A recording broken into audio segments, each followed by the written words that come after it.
Greetings again. We are here in the most beautiful places in the churches, Armenian Apostolic Church in St. Paul.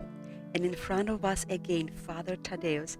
Thank you so much, Father Thaddeus, for opening your beautiful and gorgeous church that we are here. And we would love for you to share with us about Armenian faith, where it came from, also what sparked that, what is the foundation of it all as well, about apostles who came, and of course, you carry the name of one of the apostles. Well, the foundation of the church, of course, is Christ himself, our Lord, foundation of any Christian church, as well as for Armenian Church, and Armenian Church being one of the traditional Orthodox churches in the church history. Of course, in the beginning, when the church was formed, the church was one, and all the churches, they were together.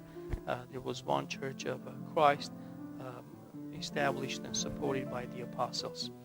Two apostles of Christ, when they were preaching, as they were evangelizing and bringing the light of Christ to all the nations, as they were commanded to by Christ, two of them came to Armenia,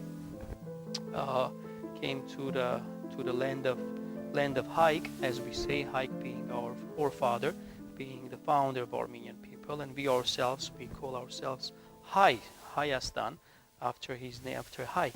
Usually his name was Haik, the founder of Armenian people. So they came to Armenia to preach in Armenia, and of course at the time Armenia was a pagan country, and the king was pagan, and unfortunately both apostles, Saint Thaddaeus and Saint Bartholomew, they were martyred in Armenia. They were killed in Armenia. However, they were able to have some followers in Armenia, and some people followed their preaching. And among them was the daughter of the king at the time. Her name was Sanducht. So the first Armenian to convert to Christianity was the daughter of the king, Saint Sanducht. The king found out about it.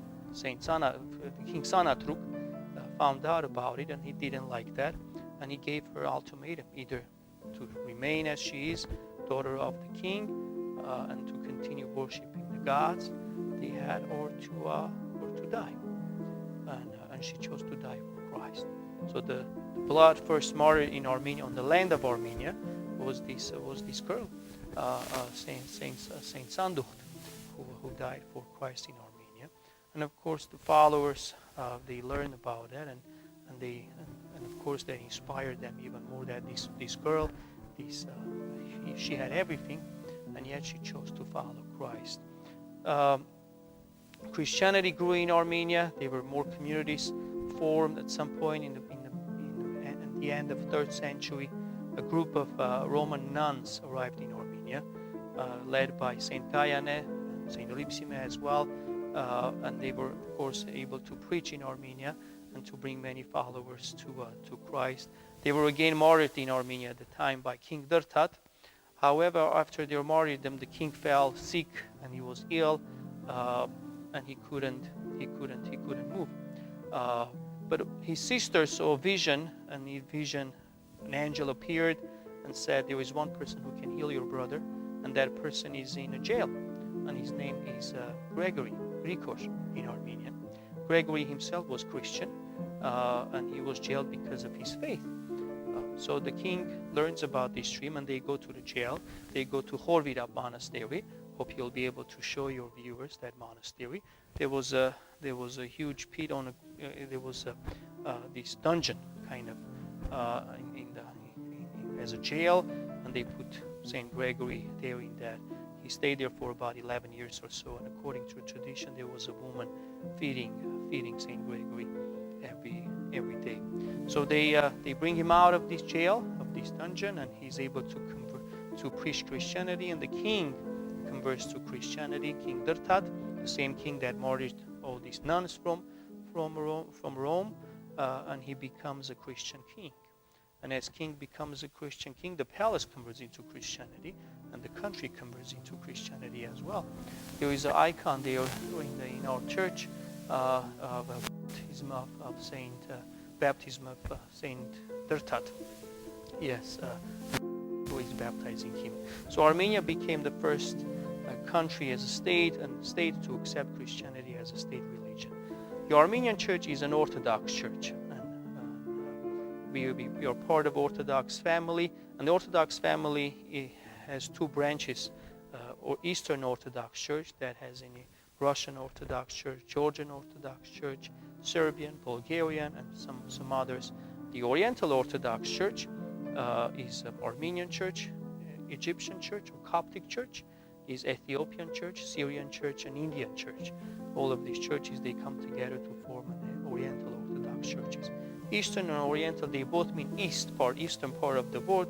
However, to differentiate these two branches of Orthodoxy, those are the common names they use for these two families. We all believe in, as all traditional churches, we have the 7 sacraments that we perform, we conduct in our church. We have the traditional background, traditional foundation of Christian church, and of course all the liturgical forms we did too. So this church was, St. Sahag Armenian Church, was not built as an Armenian church, it was Presbyterian church. But after they purchased this church, they converted the church into an Armenian church. So particularly they built an altar, the old bema. Հայմեր, որ երկինս ես, Սուրբ Եղեցի անուն քո, եկեղեցի արքայություն քո, Եղեցի կամք քո, որպես երկինս երկրի, զհաց մեր հանապազոր տուր մեզ այսօր, և թող մեզ սպարտես մեր, որպես և մեր թողունք մերոնց սպարտապանած, և մի տանես մեզի փորձություն, այլ պրկեազ մեզի չարին, սիքո երկայություն և զորություն, և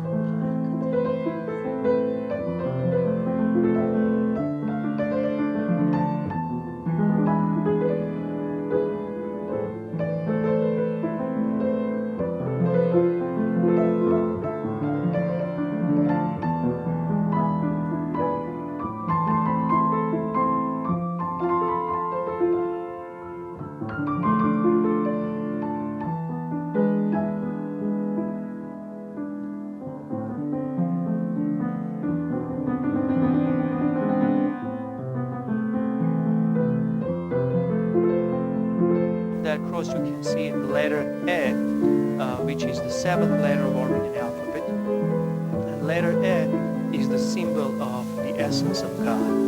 When Moses asked God, when he was sent to go back to Egypt and save his people of God, Moses said, "What am I going to say to them? Who sent me?" He said, "I am." So E represents I am in the Armenian alphabet. So that's why we often Armenian altar or Armenian ornaments or Armenian liturgical art. You see letter E. The letter S is the symbol